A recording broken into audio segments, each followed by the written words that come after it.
Morgan ran a hand through their short-cropped hair, eyes scanning the endless rows of items left behind by a family eager to clear the old house. The estate sale was winding down, but Morgan had just arrived, drawn by rumors of antiques hidden in the dusty rooms. As an antique dealer in their late 20s, Morgan had become accustomed to rummaging through chipped china, wobbly chairs, and forgotten photograph albums in search of treasures that spoke of a different era. Something about this house, with its creaking floors and moody staircases, felt unusually compelling. A friend had tipped Morgan off about a rumored trunk in one of the upstairs bedrooms. Supposedly, it contained unusual clothing from the Victorian period. Whenever such rumors reached Morgan's ears, they found it hard to resist. Victorian pieces, especially garments, were favorites among certain collectors and historical reenactors. And there was also Morgan's own personal fascination with the period's apparel, from tight-laced bodices to lavish skirts. Pushing through a half-open door on the second floor, Morgan coughed at the sudden swirl of dust. The trunk stood in the middle of the room, a rectangle of sturdy old wood with rusted metal corners. Kneeling, they pried it open with gentle force. Inside, layers of faded cloth gave off a faint scent of lavender sachets that had probably been placed among the garments decades ago to keep moths at bay. There were dresses, some pale and fraying at the edges, others with the faint glimmer of once lustrous fabric. Beneath them, Morgan's eyes caught a shape that looked more structured. Gently lifting the top layers revealed a corset, still laced at the back, embroidered with swirling patterns of gold and deep burgundy. It bore a front busk closure with small hooks, and the edges were trimmed with delicate lace. Morgan inhaled sharply at the craftsmanship. This was beyond the usual find. Painstaking detail had gone into its creation. Just then, a soft voice at the door made them jump. "Oh, I see you found the seamstress's special work," said an elderly woman with wispy white hair. She was dressed in a neat blouse, and something in her gaze was searching and kind. "I didn't realize anyone else was up here," Morgan managed, carefully closing the trunk before standing. "The family told me to take care of this room," the woman said, stepping in. She eyed the corset. That piece always attracted attention. It's been passed through the generations, though I'm not entirely sure if folks understood its significance. They wanted to make sure it found a new home. She paused. "You look like the sort of person who might appreciate it." Morgan hesitated, holding up the corset. "It's exceptionally crafted. I can only imagine what it's worth." The woman smiled at that. "It has special properties for those who need it." Her expression was gentle but strangely solemn. "I'd like you to have it. Of course, the family hopes for some compensation, but I suspect you'll find it's worth more than money." Morgan nodded slowly, not fully understanding but feeling a spark of curiosity. They had encountered plenty of old wives' tales attached to antiques, spirits, curses, lucky charms, and everything else. Most were interesting folklore that offered a good story to accompany an item's sale. Still, something about this woman's tone made Morgan's heart beat faster. "I'll take good care of it," Morgan said quietly. A few minutes later, corset in hand, Morgan exchanged pleasantries with the woman and promised to stay in touch. Before leaving, they noticed her measured look and the faint smile playing on her lips, as though she knew more than she was letting on.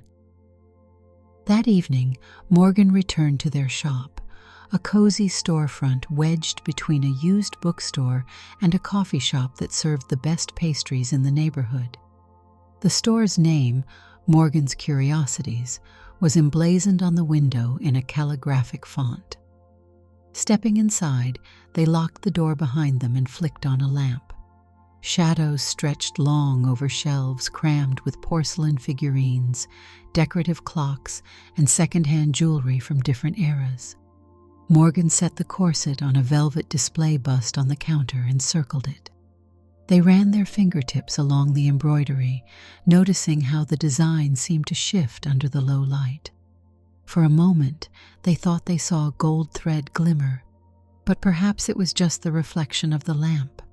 Intrigued, they flipped through a well-worn reference book on Victorian fashion to see if they could identify any hallmark of the seamstress or region. Nothing matched precisely. "This is remarkable," Morgan murmured to the empty shop. Even in a city known for eclectic styles, a corset like this would stand out. But before placing it in the store's inventory, Morgan felt compelled to try it on. It was an impulse they rarely entertained with items meant for sale, though privately they kept a small personal collection of vintage garments for experimentation. Crossdressing was something Morgan had engaged in occasionally, with clothing that felt more authentic than any modern outfit ever could. This corset might be exactly the kind of piece that sparked a deeper connection. Morgan eyed the shop's locked door.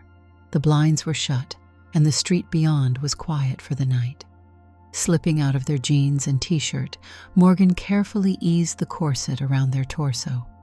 It fit more snugly than expected, almost as though it had been tailored for them. Lacing it was a challenge, even with the help of a mirror, but after some maneuvering, they managed to draw the cords tight enough that it molded against their ribs and waist. The effect was immediate and subtle all at once. Staring at the mirror, Morgan saw their posture shift, shoulders back, spine straighter. The corset's shape gave an elegant line to the waist, and there was a faint flush on Morgan's cheeks from the pressure and from the thrill of wearing it. Yet the change went beyond that. Something like confidence spread through them, accompanied by a sense of ease, as though they were stepping into a role that felt right. Under the shop's dim light, the embroidery caught Morgan's eye again. It seemed even more intricate up close, each thread a tiny swirl that gave hints of mystique. They couldn't resist running a fingertip across the surface to feel the texture. There was no jarring transformation, no dramatic shift in physical features, but the reflection in the mirror looked more vivid, as though every aspect of Morgan's face was cast in clearer focus, the angles and curves better balanced, the eyes bright with new energy. It was a subtle glamour, but one that made Morgan hold their breath in astonishment. Heart pounding, Morgan finally unlaced the corset and set it aside. Something had changed in those few minutes. It wasn't just about the physical compression or the satisfying squeak of old laces. It was deeper. A feeling that for the first time, what Morgan saw in the mirror lined up with the sense of style and expression they usually harbored only in private moments.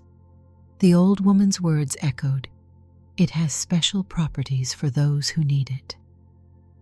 That night, even after heading upstairs to the small apartment above the shop, Morgan found it difficult to fall asleep. Images of the corset hovered in their mind, along with distant echoes of the strange promise that accompanied it. By the next morning, the city bustled with life. Morgan woke early, made coffee, and decided to open the shop on time, though the corset weighed on their thoughts. They'd locked it in the display case, but now that felt almost insulting, as if the corset needed to breathe, to be seen in more than static, glassy gloom. Morgan's friend Thomas arrived first that day.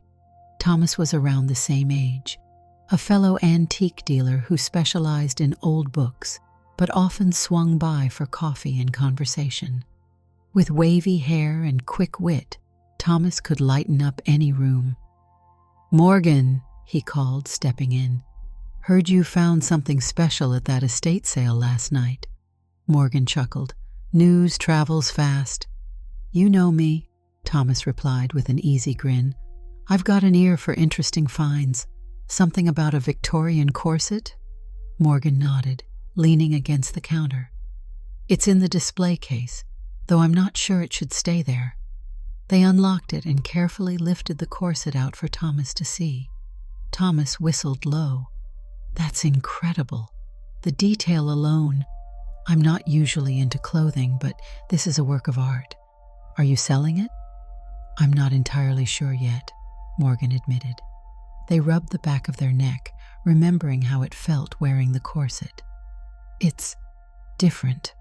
Thomas picked up on the hesitation. All right, you've got me intrigued.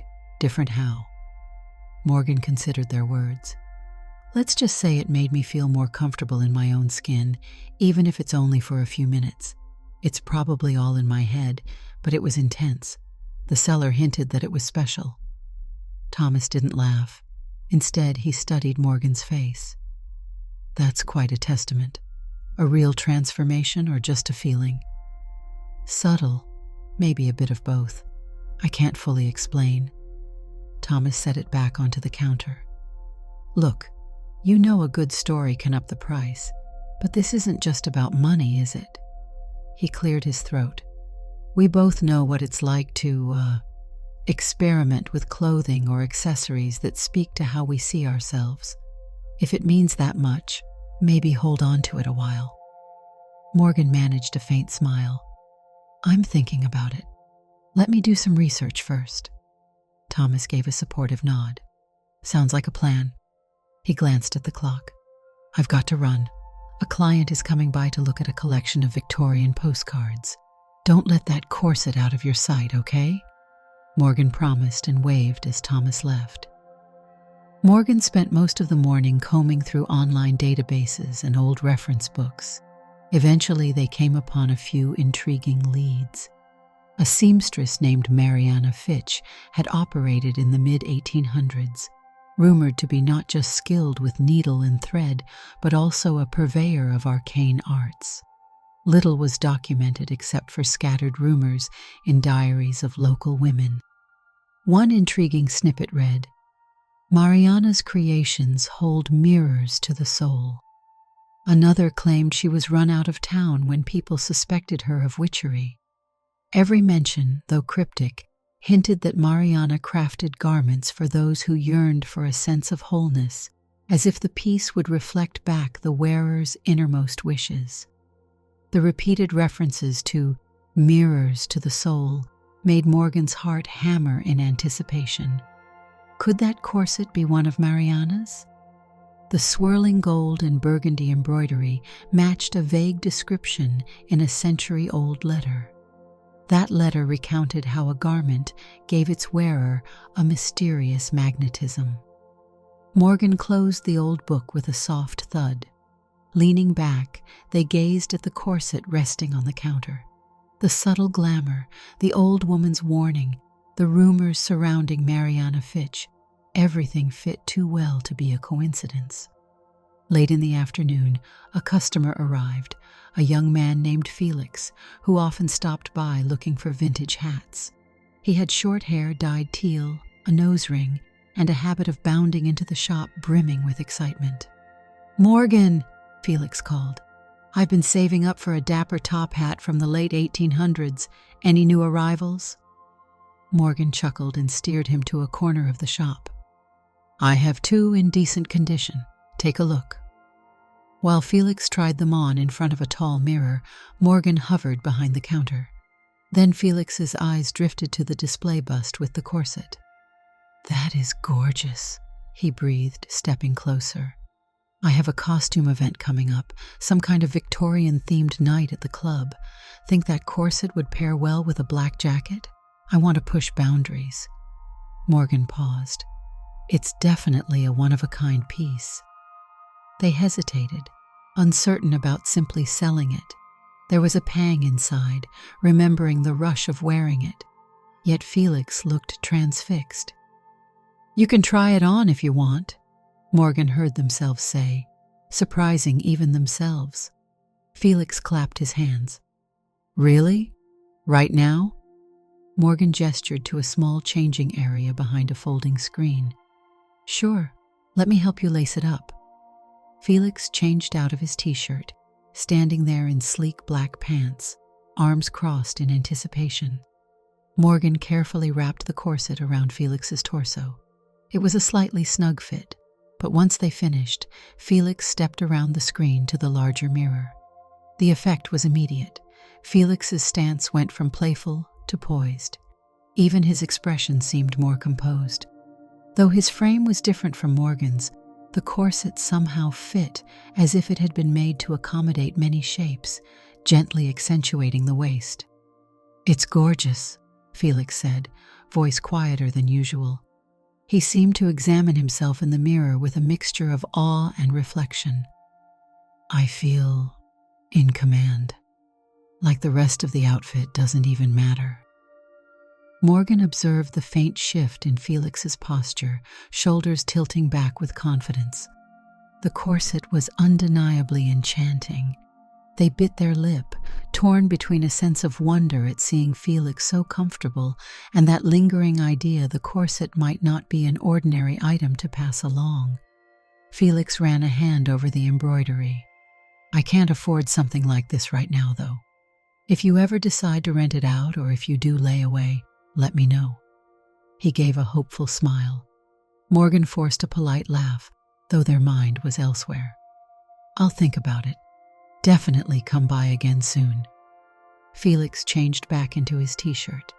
As he left, Morgan felt more uncertain than ever. The corset had a pull, not just on them, but apparently on anyone who wore it.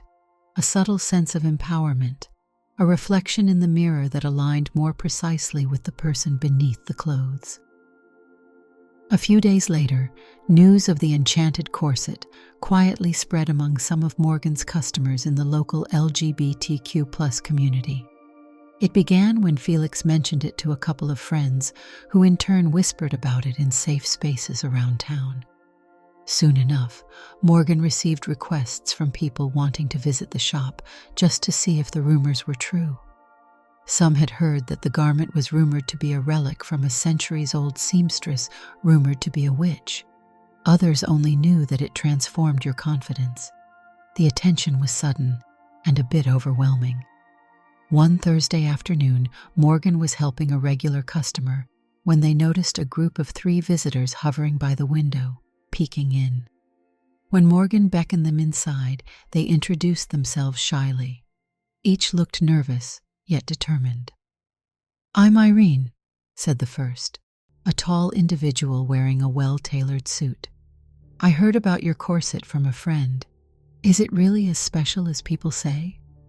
Morgan hesitated, scanning the trio's curious faces. The second, Jordan, nodded. "We'd love to see it in person, if that's all right." Jordan wore a simple black dress. The third, Toby, stood slightly behind them, silent but watchful. Morgan fetched the corset from the back room, feeling an odd sense of both pride and trepidation. "You can examine it," they said, placing it on a countertop. "But it's not necessarily for sale. I'm still making up my mind, and if you try it on, I ask that you be careful, because it's quite old." Toby spoke up for the first time, a gentle lilt in his voice. "Why not sell it? This kind of item could change someone's life. Maybe it's worth letting go." Morgan blinked, uncertain how to respond. "It's complicated. I acquired it by chance, and I'm still figuring out what it means. I guess I'm worried about letting it vanish into someone else's closet when it might have more potential." Irene gave a thoughtful nod. "Still, we appreciate you letting us see it." They gingerly ran their fingertips across the embroidery. "Feels warm to the touch." Jordan laughed softly. "You might be imagining that, though from everything we've heard, maybe there's more here." Toby shifted. "Could I?" Morgan handed him the corset. "Sure.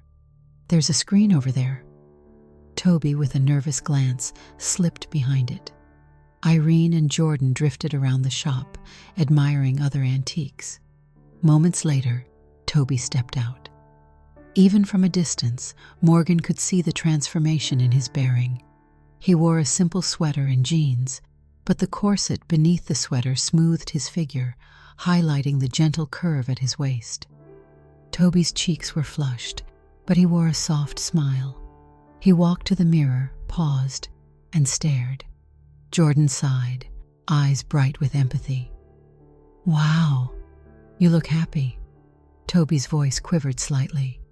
I do. It's like I'm seeing the version of me I've wanted to show the world for a long time. Or maybe I'm just more comfortable. He hesitated, as though searching for the right phrase. It's both subtle and vivid. Morgan's heart clenched at the sight. They recalled that same feeling. For Toby, seeing himself with that extra boost of alignment must be powerful.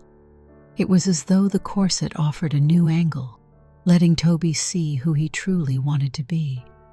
A hush fell over the group as Toby studied himself from different angles. He eventually turned to Morgan, bowing his head a little. Thank you. This means more than I can put into words.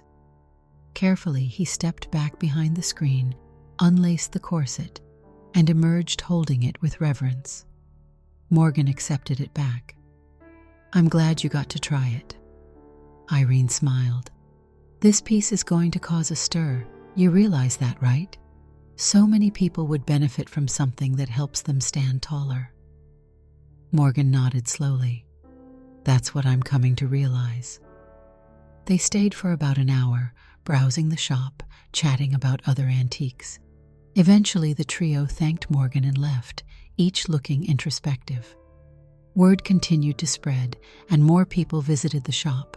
Some came simply to see if the rumors were real. Others were truly looking for something that might help them feel better when they presented themselves in certain ways. Morgan watched as each person who tried it on displayed that same fleeting glow of self-assurance. Some left with tears in their eyes. A few asked outright to buy it. Morgan always hesitated, uncertain. Late one evening, Morgan sat in a circle of lamplight in their apartment, the corset draped across their lap. Studying it again, they thought about how it had affected them personally. Whenever Morgan wore it, even for a moment, there was a sense of alignment with a deeper truth about how they wanted to look. Yet, as the owner of the corset, Morgan was also in a position to pass this experience on to others. A sense of responsibility weighed heavily. They remembered Toby's expression in the mirror, the wonder on Felix's face, the quiet words from the elderly seller. Morgan was but one person who had found meaning in the corset. Dozens more might need that same spark. And so, in the quiet of their apartment, Morgan decided to talk it through with someone they trusted. Thomas agreed to meet at the coffee shop next door the following morning. They grabbed a table by a window that offered a partial view of Morgan's storefront. Morgan began, I feel torn about what to do with the corset. People are coming in daily now, asking if they can try it. It's not a novelty for them. They really want that moment in front of the mirror. They leave changed, or at least that's what it looks like. Thomas sipped his coffee. Sounds like it means a lot, not just to you. So you have a few choices. Keep it for yourself, sell it to the highest bidder, donate it to a museum, or set up some system where folks can share it. Morgan let out a frustrated sigh. I can't just pass it around to everyone who wants it. It's delicate and could get damaged. Thomas tapped the side of the coffee cup. What if you curated an experience? People can come by, make an appointment, try it on safely, maybe even photograph themselves in it, but it stays with you so you can keep it in good condition. That way, more people can gain something from it. And if eventually you find that one person who needs it the most, maybe you'll feel compelled to let it go. Morgan thought this over, nodding slowly. That's not a bad idea. It would solve the issue of access. I just don't want to end up exploiting people who are looking for something meaningful. Thomas's eyes were earnest. You have a good heart. If you approach it with sincerity, you won't exploit anyone. You'll be a caretaker of something special, and if it helps you along the way, that's an added benefit. Morgan felt some of the tension ease. Right. I think I can handle that. Thomas grinned. Of course you can. Want me to help figure out the logistics? Morgan laughed. relief evident. That would be amazing. With a plan in mind, Morgan drew up guidelines on a small chalkboard that hung by the register. Victorian corset experience. By appointment only. Contact Morgan for details. Below it, they wrote that the garment was fragile and that a small fee for maintenance and preservation would be appreciated, but otherwise, it was not for sale. This arrangement felt like a middle ground. Folks could explore the corset's subtle magic, and Morgan could ensure the piece remained intact. Sure enough, the sign generated even more buzz. Over the next week, Morgan started receiving inquiries via email and phone. People from different walks of life showed interest. A retired theater director wanting to see if it sparked new creative insight. A college student curious about exploring historical fashion. A local drag performer hoping to enhance their stage persona, and more. Morgan approached each inquiry with caution and respect, explaining the corset's delicacy and making sure folks understood it might not do anything miraculous beyond how it made them feel. But time and again, Morgan watched with awe as each visitor lit up upon wearing the corset, that magical alignment turning their reflection into something that felt truer. Sometimes it was just a few minutes of wearing it. Sometimes, with permission, they tried it with different outfits. Many left with gratitude, and some wrote testimonials, praising Morgan's shop and calling the corset liberating, though never using any explicit terms. It was as if they didn't have the vocabulary to describe how it altered their sense of style and presence. Morgan also continued wearing the corset after hours, or when the shop was closed. Each time, they discovered a fresh perspective in the mirror. Over time, Morgan noticed an unexpected effect. Even when the corset wasn't on, their confidence carried over into daily life. Morgan started dressing with more flair, adopting bolder accessories, and even changing their hairstyle to something that reflected a more authentic image. Customers noticed and complimented Morgan on the new looks. Despite this, Morgan remained uncertain if they would ever permanently part with the corset. The item was historically significant, personally meaningful, and it acted as a beacon for so many others. Some nights, Morgan found themselves lying awake, heart racing with the knowledge that they had become caretaker of a garment that embodied more than just fabric and thread. About 2 months after the initial estate sale, Morgan received a surprising message. The original seller's granddaughter, Harriet, wished to visit. The elderly woman had apparently told Harriet about the corset and how it had found its perfect place. Harriet arrived one afternoon, clutching a small stack of old letters tied with a ribbon. She was in her early 40s, wore her hair in a braid, and had the same kind of measured smile as her grandmother. The moment she stepped into the shop, she gazed around curiously before her eyes settled on Morgan. "Morgan, right?" she said, extending a hand. "My grandmother spoke highly of you. She told me she felt the corset would do its best work with you." Morgan offered Harriet a seat in a small corner of the shop. "She was very kind. I appreciate her trust in me." Harriet placed the letters on the table. "These belong to one of my ancestors. She documented her visits to a seamstress named Mariana Fitch. My grandmother said that if you were studying the corset, these might help complete the story." Morgan's eyes widened. Carefully, they opened the top letter. Written in a delicate hand, it described a visit to Mariana Fitch's workshop. The writer spoke of feeling misunderstood by peers and family, and how Mariana created a garment that eased that struggle by allowing outward expression to match inner desire. The letter didn't use direct terms about identity, but it referred to the garment as a second skin that gave me the presence I'd lacked. Subsequent letters spoke of the garment's powerful effect on everyone who wore it. Friends, acquaintances, even strangers who needed that subtle push. The final letter ended abruptly, hinting that Mariana faced hostility from certain members of the town who decried her work as unnatural. Morgan set the letters down, breath catching. I've read rumors here and there, but it ties everything together. Your ancestor must have been a contemporary of Mariana Fitch, one of the very people who benefited from her craftsmanship. Harriet nodded. We'd always thought the corset was just a keepsake with a bit of family legend attached, but I see now it was so much more. My grandmother sensed that. She didn't want it locked away in someone's attic. Morgan felt a surge of gratitude. I can't thank you enough for sharing these letters. They confirm so many suspicions. I'm relieved to know more about its history. Harriet offered a kind smile. It's in the right place. I've heard what you're doing, letting people come try it, feel it. That's exactly the spirit of Mariana's work.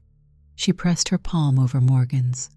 I just wanted to see you in person, to pass on these letters, and to thank you for not shutting this piece away. Morgan blinked back a sudden wave of emotion. It's my privilege to care for it. They chatted a bit more, then Harriet left, promising to keep in touch. Once alone, Morgan reread the letters, soaking in the details. The phrase, "a second skin that gave me the presence I'd lacked," lingered in their mind. That seemed to capture the essence of the corset's effect, not just on Morgan, but everyone who tried it. The crucial question remained, should it be shared indefinitely, or should it eventually find a permanent home with one person who truly needed it? That question gnawed at Morgan over the following weeks. The appointments continued. Some folks came multiple times, donating small sums each visit. The consistent interest proved how many found real value in it. Yet Morgan noticed something else. Many returned for that boost in confidence, but after a while, they realized the effect lingered even when they weren't wearing the corset. A few described it as if the garment taught them to carry themselves differently. Because of that, their visits tapered off, replaced by a quieter appreciation that blossomed in daily life. One crisp afternoon, Toby came back. Morgan welcomed him with a warm smile. Hey, it's been a while. Toby looked around shyly. Yes, I've been focusing on some personal changes, but I was hoping I could try the corset again. Of course. Morgan retrieved it. How have you been? Toby brushed a strand of hair behind his ear. Better. I've started adjusting my wardrobe, wearing clothes that feel closer to how I want to present. It's still scary sometimes, but I remember how I felt wearing this corset. That gave me the courage to branch out. Morgan offered a proud grin. That's wonderful. Alone in the back, Toby put it on. Then he emerged with a thoughtful expression. It's not quite the same as before, he said, looking in the mirror. I don't mean it in a bad way. It's just that I've grown into myself a bit more since the first time. So the corset doesn't feel as though it's unveiling something completely new. Instead, it feels like a comfortable extension of who I am now. Morgan nodded. Makes sense. You've moved forward. This helps, but you're not relying on it to see yourself as you want to be. Toby's voice was quiet. Exactly. He turned to Morgan with a look of gratitude. I want to thank you for letting me try it all those weeks ago. That moment in the mirror helped me realize how I could be on the outside the same person I felt on the inside. They shared a warm silence before Toby left.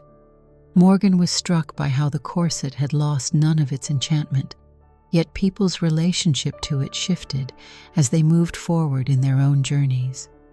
Perhaps that was the true magic, to give people a glimpse of what they yearned to see, and then to instill enough confidence that they didn't need the garment constantly. As time passed, Morgan kept wearing it privately on occasion. Each time they marveled at how it supported a version of themselves that felt more vibrant. Yet Morgan began to realize something important. They had started dressing in bolder clothes, wearing subtle makeup some days, blending elements of different styles to reflect the complexity of who they were. They no longer relied on the corset as they once did. It had served as a catalyst. Each wearing left a lasting imprint. Gradually, Morgan felt more at home in their daily outfits, even without the corset's subtle glamour. Then came a day that tested Morgan's resolve. A well-known collector named Darius arrived from a neighboring city. He strode in wearing a tailored suit and pointed shoes, exuding wealth and confidence. After browsing for a few minutes, he turned to Morgan. "I hear you have an extraordinary Victorian corset. The name Fitch has come up in my research." Morgan tensed, feeling a wave of protectiveness. "Yes, I have a piece by Mariana Fitch. It's not for sale." Darius's eyebrows lifted. "Money is no object. I'm prepared to offer a substantial sum." He mentioned a figure that made Morgan's eyes widen. It was large enough to cover renovations to the shop, and maybe even secure a second location. Morgan cleared their throat. "I appreciate your interest, but it's not about money. This corset has a purpose. I'm not hoarding it away. I'm sharing it in a way that benefits the community." Darius sneered slightly. "You can't be serious. A garment of this rarity belongs in a private collection or a museum. You risk damaging it with constant use." Morgan's spine stiffened. "I've taken every precaution to ensure its preservation, and it doesn't simply belong behind glass for wealthy collectors to admire in passing. This piece was created to be worn by people who need it." Darius scoffed. "That's quite the romantic notion. You might regret turning down my offer." Morgan met his gaze evenly. "I'll bear that burden." Tense silence filled the shop until Darius shrugged dismissively. "I'll be in town a few days. If you come to your senses, contact me. Otherwise, I'll assume the corset remains a curiosity in a small shop." He left, the door clanging shut. Morgan's heart pounded with anger at the man's arrogance. Still, the sum he offered was staggering. Upgrading the shop could do wonders for Morgan's business. With that money, Morgan could expand inventory, help more customers, maybe even open a small exhibit. But they couldn't shake the unsettling idea of the corset locked away in Darius's private trove. That night, Morgan called Thomas to talk it through. They relayed the story of Darius's offer, the confrontation, and the swirl of conflicting emotions. Thomas listened carefully. "Wow, that's a lot of money," Thomas said softly. "You could do some incredible things for the shop." Morgan paced the length of their small living room. "I know, but it feels wrong to hand over something so meaningful just for a check." Thomas was silent a moment, then asked, "What's your gut telling you?" "That selling it to someone like Darius is the opposite of the purpose it's fulfilled here. He wants it as an item to display, not as a garment that can bring a spark to people's lives. And while the shop could benefit, I can't see that as a fair trade." Thomas sighed in relief. "I agree. It's your choice, of course. But from what you've told me, the corset does more good staying here. You have no obligation to preserve it as a dusty museum piece. Its power lies in people actually wearing it." Morgan felt a warm rush of clarity. "Thank you. I needed to hear that." The next day, Morgan politely turned down Darius, who only scoffed and left a business card in case Morgan changed their mind. Morgan tucked that card into the back of a drawer, determined never to call. Meanwhile, as time slipped by, Morgan continued to see the impact of the corset in the community. People who had tried it once, or even several times, began forming small gatherings, sharing stories, and supporting one another in their different pursuits of expression. Morgan's shop became something of a meeting place, not exactly a community center, but close.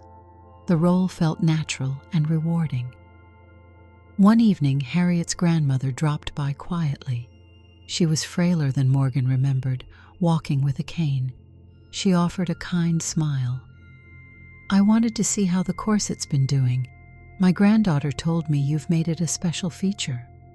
Morgan gently led her to a comfortable seat. "It's become a resource for many. Some folks use it once, others come back more often. but each leaves feeling a bit more assured, I think." The old woman's smile deepened. "I knew I chose the right caretaker. Mariana's spirit would be proud." They spoke for a while, the conversation weaving between stories of the corset's effects on local visitors and the old woman's own memories of it being locked away at home, unused. She expressed gratitude that it finally had purpose again, that it was no longer just a rumor passed down through family lore. When she left, she patted Morgan's hand softly. "Bless you. You're doing important work." Morgan's eyes prickled with tears they refused to shed until the woman was out of sight. Weeks turned into months. The stream of curious visitors didn't vanish, but it slowed. Many had already experienced the corset and didn't need repeated visits. Some new faces came by to test the rumors, but overall, life settled into a steady rhythm. Morgan's shop thrived, not because of a massive infusion of cash, but because word of mouth about the welcoming environment drew more clients, both for general antiques and for the possibility of booking time with the corset. The synergy felt perfect. One day, Morgan locked up the shop early, took the corset out from behind the counter, and carried it up to the apartment. They had been so busy they hadn't tried it on themselves in a while. Carefully, they slipped into it and laced it tight. A familiar wave of comfort rolled over them, but also a softer sense that they no longer needed it quite as desperately as they once did. They looked in the mirror, smiling slightly at their reflection. Yes, there was still that thrill of seeing themselves in a piece that complemented their style, that gave them a sense of wholeness. But it was no longer an extraordinary shock. It felt like meeting an old friend. Moving to a small writing desk, Morgan sat down, ignoring the mild restriction of the corset, and opened a notebook. They began jotting down the corset's history, everything from Mariana Fitch's rumored background to Harriet's letters to the countless visitors who had shared their experiences in the shop. Page after page, Morgan documented how each person seemed to discover a reflection in the mirror that matched their own sense of self, how the corset helped them reveal it to the outside world. It was not a story of illusions, but of subtle empowerment. At one point, Morgan paused, pen hovering.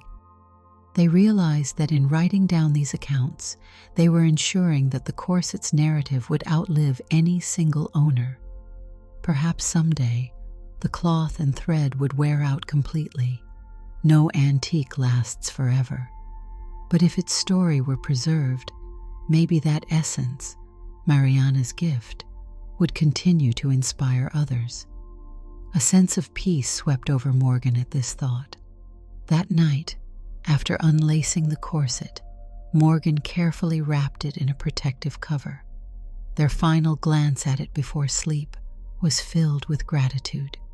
The question of selling it or keeping it might still arise in the future, but for now, Morgan had found a balance. The corset wasn't locked away, nor was it lost to a wealthy collector's storage. It remained accessible for anyone who stepped through the door of Morgan's curiosities, ready to take that leap in style, to see themselves as they truly wished to be. A little more time passed, and one day, a letter arrived at the shop. It was from a friend of Toby's, someone named Rowan, who lived in another state. The letter explained that Toby had written to Rowan about a corset that did more than just shape the body. It seemed to free the spirit from its usual confines. Rowan was in a place where they felt disconnected from the person staring back in the mirror and wanted to know if a trip to Morgan's store was possible. Morgan folded the letter carefully. Rowan's message was simple, heartfelt. They needed a spark to help bridge the gap between how they felt inside and what they saw on the outside. Morgan thought again about Harriet's grandmother and the day they first encountered the corset at the estate sale. It was all connected: the seamstress's intention, the old woman's faith, Toby's transformation, and now Rowan's letter. It felt like a living tapestry, each thread crossing the next. Sitting at the desk in the shop, Morgan composed a reply. They wrote that yes, Rowan was welcome to visit and try the corset. They explained the process, the care required, the fact that while it was not magic in the theatrical sense, it offered something intangible that many found precious. Morgan also enclosed a short passage from Harriet's ancestors' letters, which described that vital moment of reflection in the mirror. If Rowan felt that connection, they would be welcome to come. Sealing the envelope, Morgan felt a ripple of satisfaction. The corset's legacy was still unfolding, and for now, it stayed in the place it was needed. Every time Morgan considered the possibility of parting ways with it, something reminded them of why it was there in the first place. The final call came a few days later, near closing time. Morgan recognized the voice, Harriet's grandmother again. Her tone was gentle but had a quiet urgency. "I wanted to say goodbye," she said. "I'm moving in with Harriet. My health isn't what it used to be, and I'll be living closer to the care I need." Morgan's heart squeezed. "I'm sorry to hear that. Is everything manageable?" A soft chuckle sounded over the phone. "Yes, dear, manageable. I wanted to pass on a last piece of advice. You may face times when letting go of the corset seems right. You may find someone who needs it more than all the rest. If that day ever comes, follow your instinct. The corset was never meant to remain locked in a single place forever. It was designed to serve those who need it for as long as they do." Morgan felt tears threaten. "Thank you. I promise I'll respect its purpose." A pause. "You already have, child. You already have. Be well." Morgan replaced the handset gently, thoughts swirling with gratitude and a trace of sadness, but also, underneath it all, a profound sense of fulfillment. The corset had a guardian for as long as it was needed here. If the time ever came to pass it on, Morgan would know. Stepping away from the phone, Morgan glanced around the now quiet shop. A warm light fell on the display bust, where the corset waited for its next visitor. In that softness, the gold thread in the embroidery almost shimmered with a subtle promise. It wasn't about illusions or radical transformations, just a gentle nudge toward authenticity, a garment that shone a bit more light on the reflection in the mirror. Yes, Morgan thought, turning off the main lights and locking the door. This is where it belongs, at least for now. Tomorrow, someone else might walk through the door, uncertain but hopeful. The corset would be there, and maybe it would guide them toward that feeling of alignment, that sense of stepping into themselves more fully. And then they would leave, changed in ways only they could fully understand. Morgan climbed the stairs to the apartment above, each step echoing a calm resolution. The corset remained below, safe under lock and key, but ready to offer its subtle magic to the next person who needed it. In the hush of the evening, that felt like enough. Did you like the story? Hit that like button and tell me what you thought in the comments. Do you want to hear more stories? Subscribe and hit the bell. For exclusive content and early access, check out our Patreon. You can find the link in the description, or you can watch any of the videos shown on my right. Thank you for watching and see you in the next video.